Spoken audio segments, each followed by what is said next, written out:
Bro, they're making violent threats against both the judge and the prosecutor handling his crazy murder for hire case. Stop what you're doing, because Lil Durk just became the headline every influencer, blog and meme account can't stop screaming about. A secret video just leaked, and it isn't pretty. We're talking threats to witnesses, threats to the judge, threats to prosecutors, straight-up chaos that makes the Kardashians' drama look like a polite tea party. This isn't rumor. This is documented insanity that's shaking the foundations of one of the biggest federal cases in hip-hop history.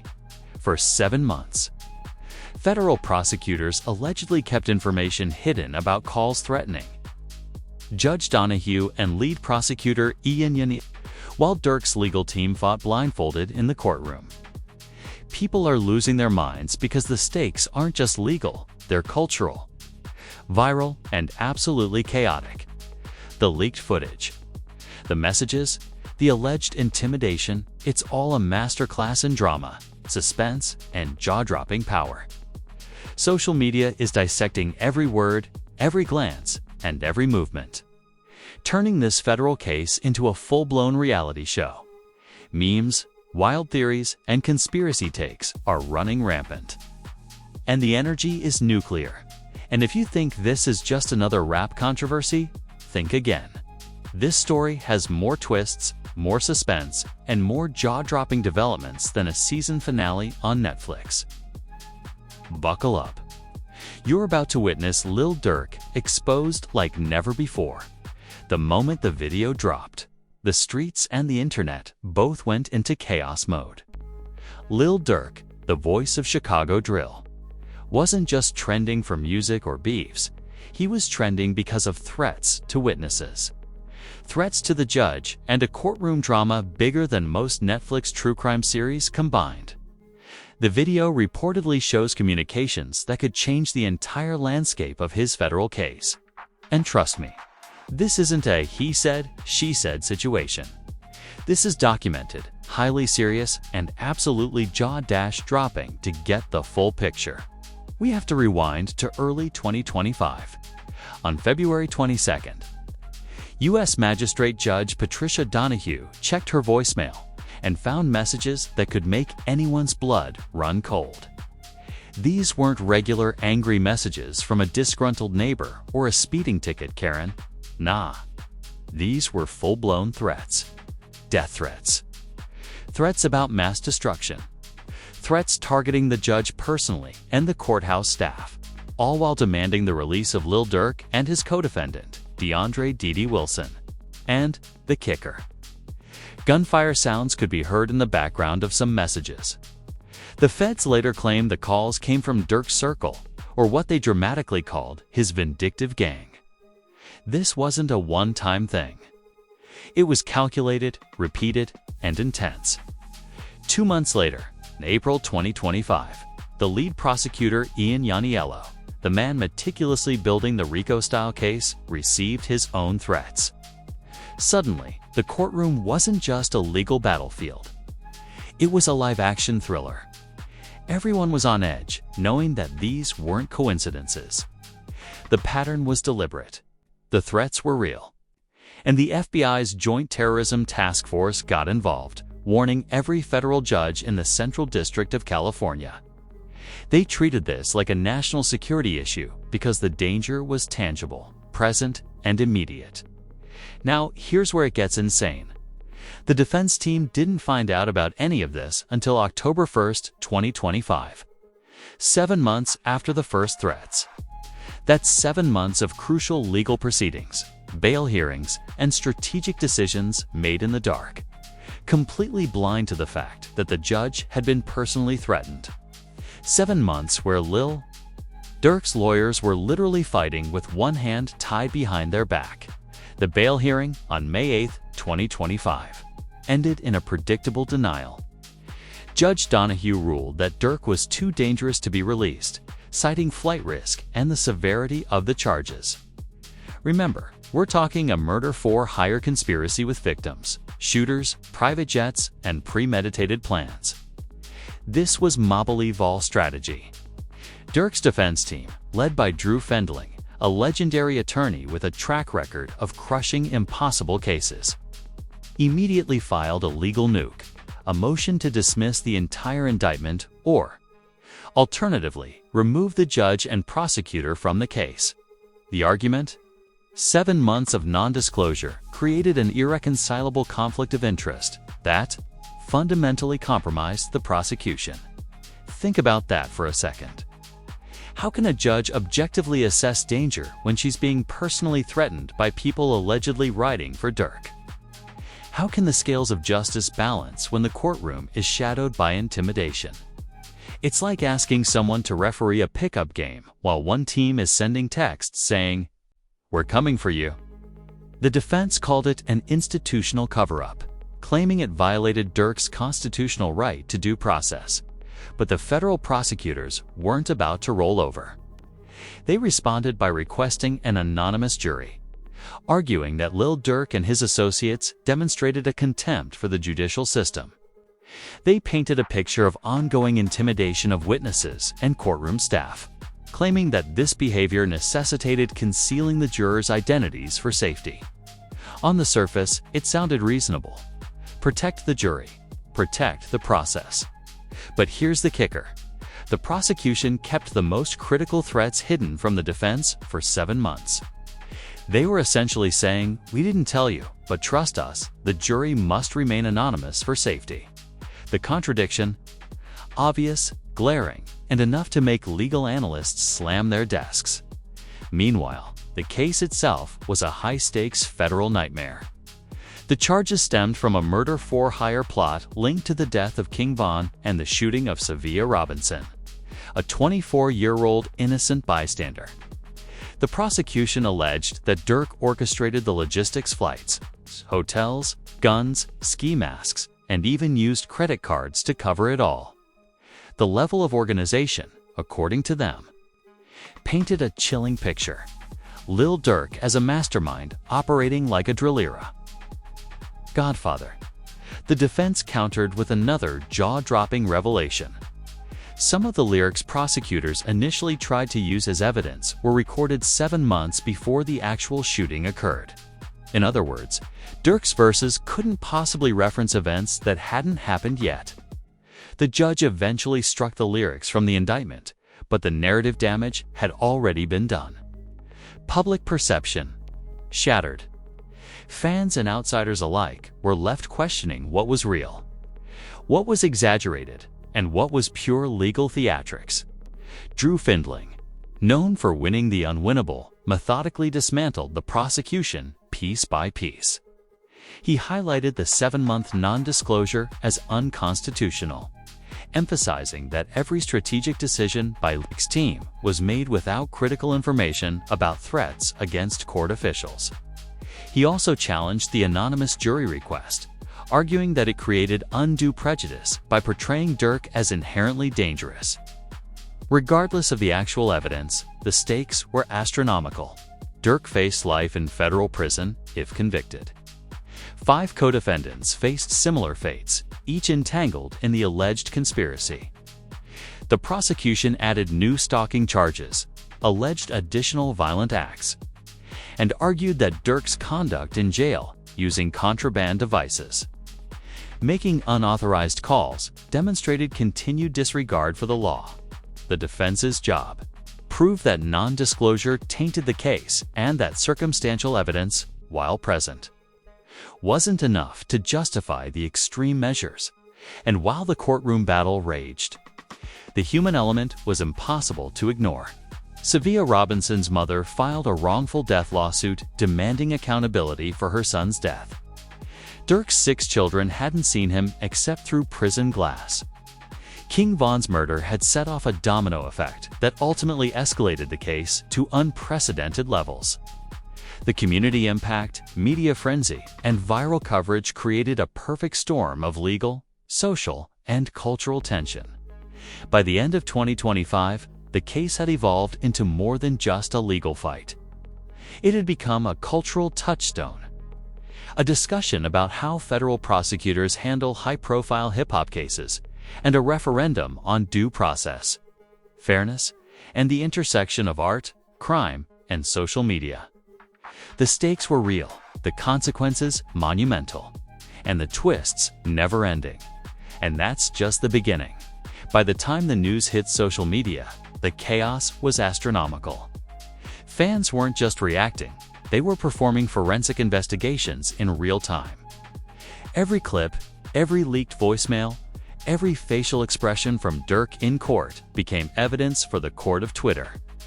Memes exploded faster than an autocannon, with some showing Durk as the ultimate chess piece in a global conspiracy board.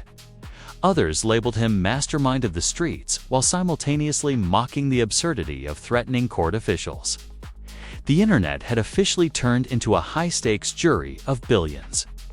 And nobody wanted to sit quietly. The celebrity commentary wasn't far behind. Analysts and rappers alike weighed in, giving their own dramatic interpretations. Some said Durk was strategically playing a game of psychological warfare, manipulating perception to keep everyone off balance. Others argued he was overstepping, risking life sentences by letting his crew make moves that prosecutors could pin on him. And, of course, memes had a field day. Side-by-side images of Durk smiling in the studio next to headlines about death threats became the perfect visual metaphor for the disconnect between public persona and legal reality. Fans went deeper, analyzing every single public post and interview Durk had made in 2025. Every Instagram Live, every tweet, and every studio clip was parsed for possible coded threats. Some claimed the way he nodded in interviews was street language for intimidation. Others dissected song lyrics, claiming that his metaphors about loyalty, revenge, and retribution were literally roadmap instructions. The internet combined legal analysis with conspiracy theory energy, turning Durk's life into a serialized thriller that made even the best Netflix true crime series look tame. Meanwhile, the viral reaction wasn't confined to fans. Major media outlets picked it up, framing Durk as both a rising star and a potential public danger. Headlines screamed things like, "Lil Durk exposed." Witness threats shake federal case, and death threats against judge and prosecutors send shockwaves.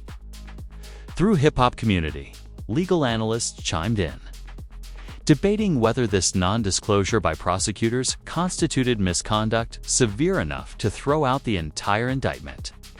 The drama wasn't just gossip, it was legal theater with global attention. The memes kept escalating. Some showed Durk holding a phone labeled Federal Threat Hotline. Others portrayed him as the protagonist in an action movie titled Lock Him Up or Else. TikTokers created reenactments of the voicemails, adding suspenseful music and over-the-top sound effects. People turned every threat into an exaggerated dramatization, blending legal reality with viral entertainment. The narrative became self-perpetuating. The more attention it got, the more memes and reactions appeared, which only amplified the story. But the celebrity reactions added even more fuel. Analysts compared the legal strategy to Game of Thrones, where every move could topple an empire. Others likened Durk's situation to classic mafia movies, with the judge and prosecutor acting as unwilling witnesses in a real-life chess match. Some even drew parallels to comic books, labeling Durk as a street-level anti-hero navigating the federal justice system. The exaggeration, sarcasm, and humor were relentless, making this scandal not just viral, but a cultural phenomenon. Fans also debated the defense's strategies. Drew Findling's motion to dismiss, citing prosecutorial misconduct and judicial bias, became the talk of forums, Reddit threads, and fan groups.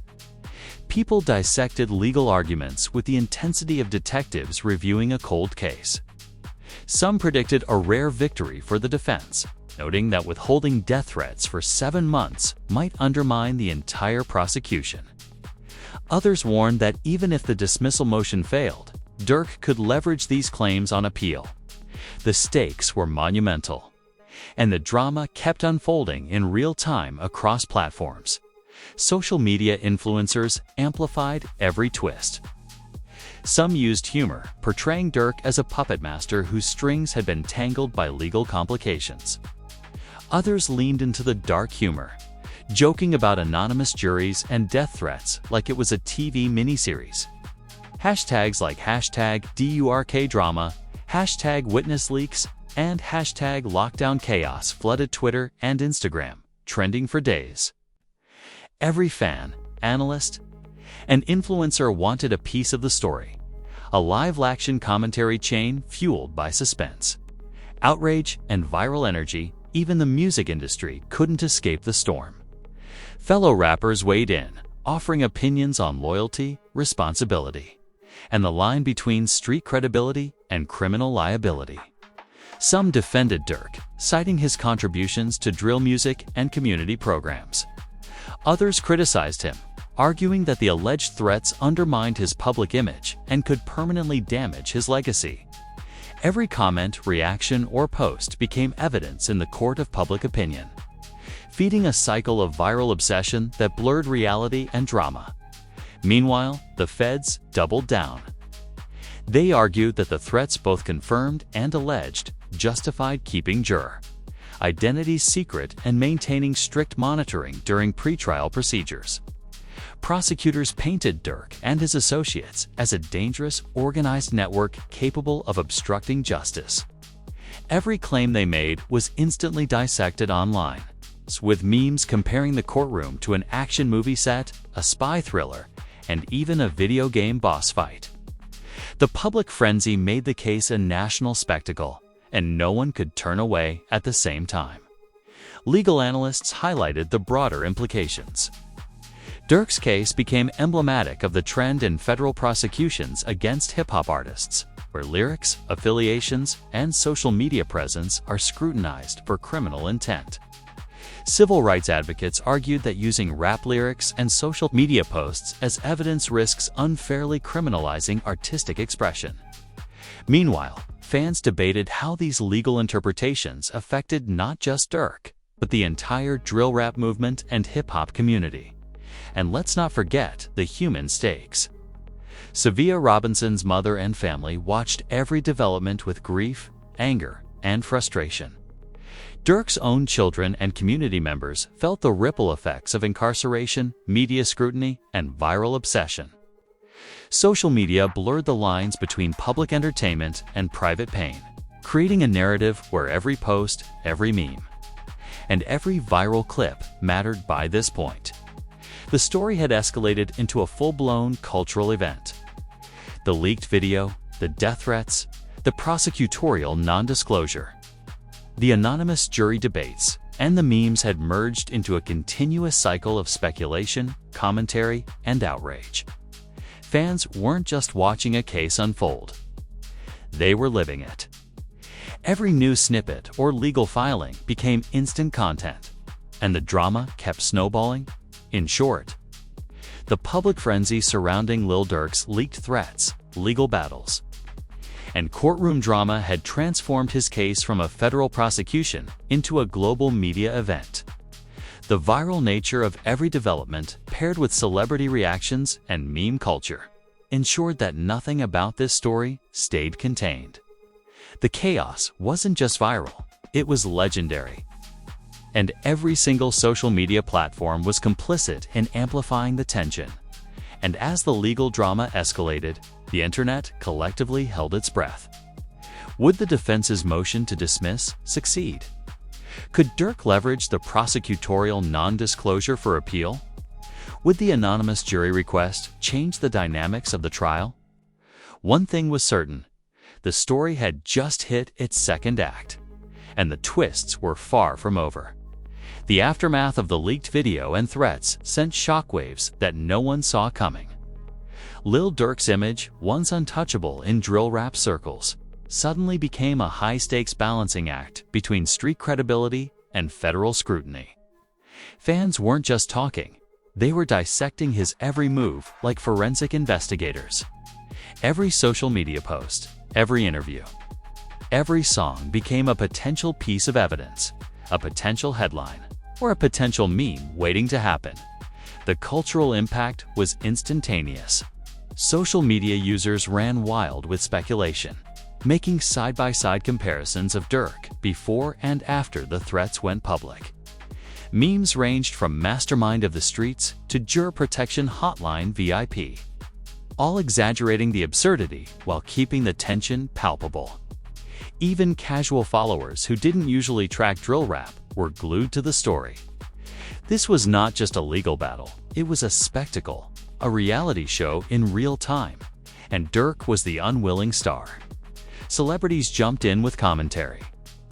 Some defended him, citing his contributions to music and community programs, painting him as a misunderstood artist under siege. Others used sarcasm and shade to question his judgment and his alleged involvement in the threats. Comedians and influencers posted reactions, adding humor to the tension while amplifying the drama. Every reaction, video, podcast, and Instagram Live became another domino in the viral chain, feeding the story's unstoppable momentum. Public perception began to split. Die-hard fans maintained that Durk was being unfairly targeted, arguing that the death threats were made by overzealous supporters, not him personally. Critics, on the other hand, painted him as a man orchestrating chaos from behind bars. Too dangerous for bail and too influential for a fair trial. The narrative became nuanced, yet sensational, and the line between reality and performance blurred. Legal analysts weighed in, pointing out that the 7-month non-disclosure by prosecutors created a tangled mess of fairness and bias. If a judge and lead prosecutor were threatened while making decisions about bail or pretrial motions, could any ruling truly be impartial? This question alone became fodder for the internet, sparking endless debate on forums, TikTok, and Twitter. Fans argued like lawyers, meme pages dissected like investigators, and influencers dramatized like storytellers. The ripple effect reached the courtroom itself. Judge Donahue's credibility, while intact professionally, came under intense public scrutiny. Prosecutors faced questions about transparency, and Durk's defense team, led by the legendary Drew Findling, was celebrated as master strategists navigating a legal minefield. Every filing, every motion, and every objection became headline news. The viral effect wasn't just about Durk. It was about trust, fairness, and spectacle in the justice system. Meanwhile, the human cost was impossible to ignore. Savia Robinson's family, mourning an innocent death, watched the media circus unfold with a mix of grief and frustration. Durk's children experienced their father's absence amid national attention. Community members debated how much the case reflected systemic bias against hip-hop artists and urban communities. The narrative became larger than a single trial, touching on civil rights, media influence, and the intersection of street culture with federal prosecution. The leaked video itself became a cultural touchstone. Every snippet, every soundbite, and every alleged threat was dissected endlessly. Fans created compilations, reaction videos, and commentary chains that ran for hours. Memes combined with pop culture references, likening Durk to mafia bosses, video game villains, and even cartoon schemers. Analysts compared his moves to chess masters, while social media comedians dramatized it like a season finale cliffhanger. Virality became the story's amplifier, ensuring nothing stayed hidden. Even the music industry felt tremors. Fellow rappers commented, some out of loyalty, others out of opportunistic drama. Collaborations were questioned, alliances were scrutinized, and industry insiders whispered about how the case might change the landscape of drill rap forever. Social media turned into a 24/7 court of public opinion, with Durk at the center of every conversation, meme, and reaction. The courtroom dynamics also evolved. Durk's defense continued to challenge the prosecution's evidence, highlighting discrepancies in timelines, text messages, and financial records. Alleged threats were scrutinized as part of a broader narrative of intimidation, raising questions about due process and fairness. Even the FBI's involvement, initially dramatic, became another layer in the story, fueling speculation about federal overreach, prosecutorial strategy, and the potential for appeals at the same time. The prosecution's case remained formidable. Allegations of funding, orchestrating logistics, and prior violent acts painted Durk as a figure of influence with deep reach. The court filings suggested a pattern of coordinated behavior, including use of contraband devices to communicate from jail, reinforcing the claim that the case warranted heightened precautions like an anonymous jury. Public discourse was divided. Some called it a necessary measure, while others accused the feds of stacking narratives to control perception. Memes continued to dominate. TikTokers recreated courtroom scenarios. Instagram stories parodied juror reactions, and YouTube channels stitched together clips with dramatic music. Even mainstream media, while more formal, couldn't resist the viral energy, often framing every new development with sensational headlines like Lil Durk exposed. Federal court in chaos or threats to judge and prosecutor rock hip-hop world. Every update made the story more explosive, more unpredictable, and more viral. And then there was the ripple effect on Durk's public persona. The rapper who once embodied confidence, street savvy, and drill dominance now had his every move dissected for threat potential, public influence, and credibility.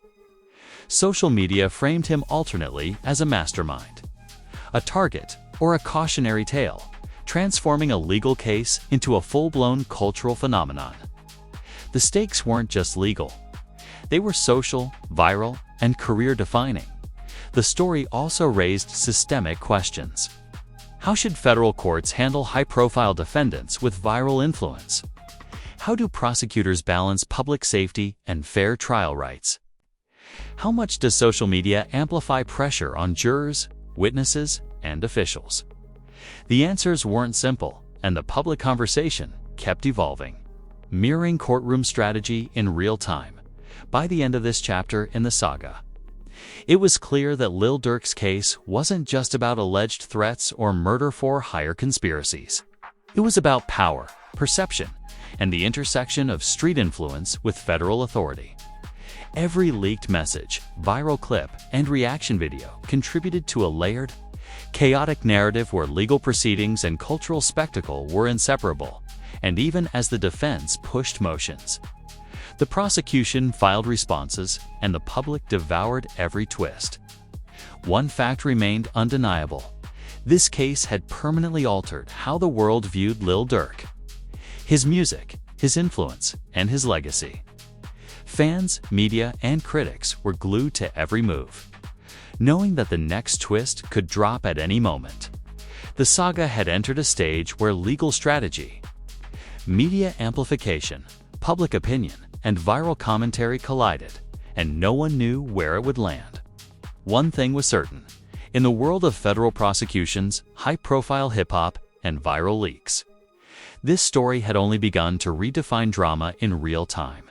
And as the internet watched, debated, and created endless memes, it became clear: the Lil Durk saga had become a living legend of hip-hop justice, virality, and chaos.